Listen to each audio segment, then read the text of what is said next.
देखिए 8 number question क्या कहता है, रांची के एक मिल की बिक्री शाखा जमशेदपुर में है। ठीक है, शाखा को सभी माल भेजे गए माल का मूल्य का लागत मूल्य से 33.1/3% अधिक पर लगाया जाता है।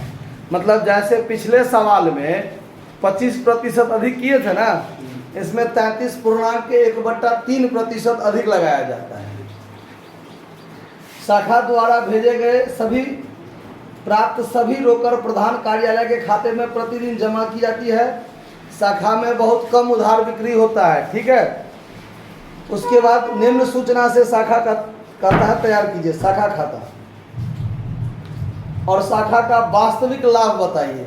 तो स्वाभाविक बात है, वास्तविक लाभ निकालने के लिए वो जो 33.1/3% अधिक लाभ पर भेजा जाता है उसको समाप्त करना पड़ेगा, तब ना शाखा का वास्तविक प्रॉफिट हम लोग दिखा पाएंगे।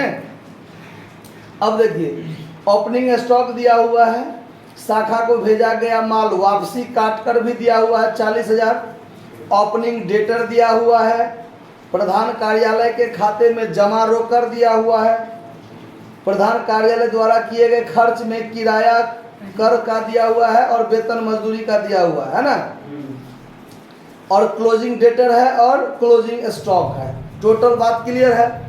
इसमें हमको डायरेक्ट क्या बनाना है, ब्रांच अकाउंट। क्या बनाना है, और दूसरा चीज बनाने की जरूरत नहीं है। क्यों? क्योंकि ओपनिंग स्टॉक क्लोजिंग स्टॉक दिया हुआ है, ओपनिंग डेटर क्लोजिंग डेटर दिया हुआ है, बात खत्म। अब आइए, इसमें सब कुछ ठीक है। 8 number question, Jamshedpur branch account, Jamshedpur branch account.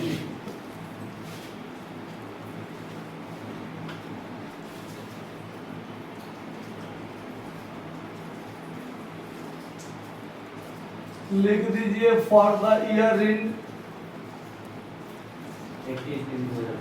31/3/2016 DRCR।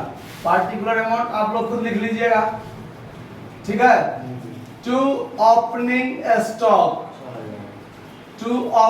Stock कितना है सवाल में, 6,000 है। ठीक है, उसके बाद टू ओपनिंग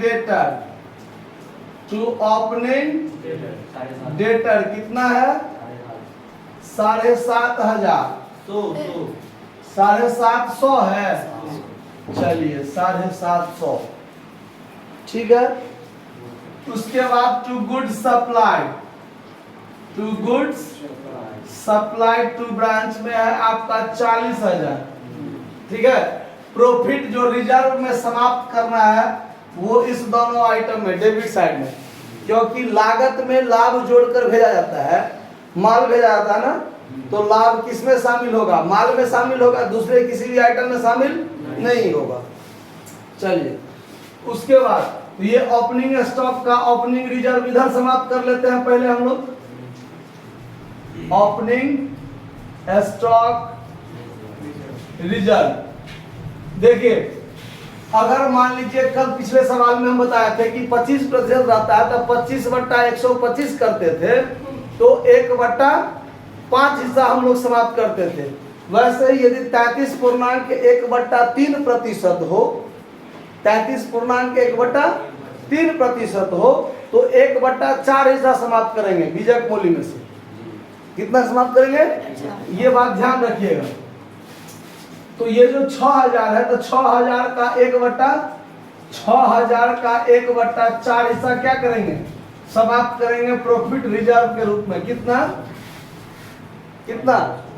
1500। अब चलिए, बाय गुड्स सप्लाइड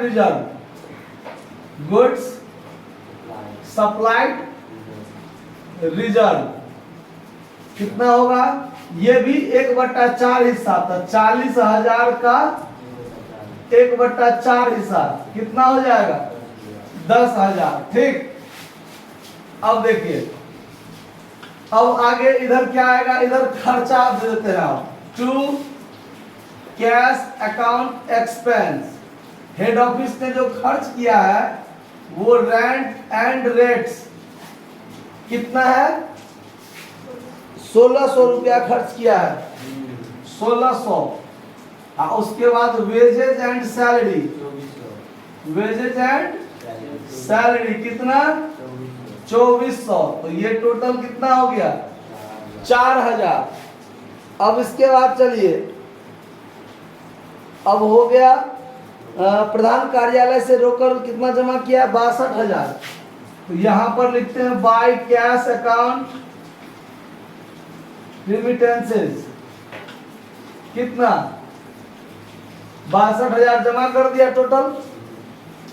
उसके बाद अब बस बच गया 2 आइटम, बाय क्लोजिंग स्टॉक जो क्रेडिट साइड में होगा कितना है, क्लोजिंग स्टॉक कितना है, 7400, 7400। और फिर क्लोजिंग डेटर, क्लोजिंग डेटर कितना है, 800। अब ये जो क्लोजिंग स्टॉक का माल है उसका तो प्रॉफिट रिजर्व डेबिट में समाप्त होगा। तो टू क्लोजिंग स्टॉक रिजर्व, ये जो 7400 है उसका कितना भाग, 1/4 भाग। तो यहां से काटिए कितना होता है, 18 चौक 72, 18 चौक 72, 1850। ठीक है, ठीक है ना। अब यहाँ पर क्रेडिट का जोड़ देखिए कितना होता है, 81,700। तो यहाँ भी 81,700 हो जाएगा। और इसमें से इस टोटल को घटाइए, घटाने पर जो बचेगा वो जनरल पीएल अकाउंट।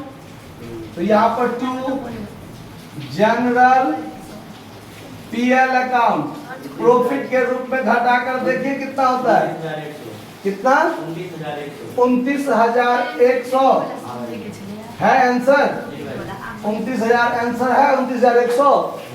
तो ठीक है, इसको नोट कर लीजिए, 8 नंबर आपका क्लियर हो गया। धन्यवाद।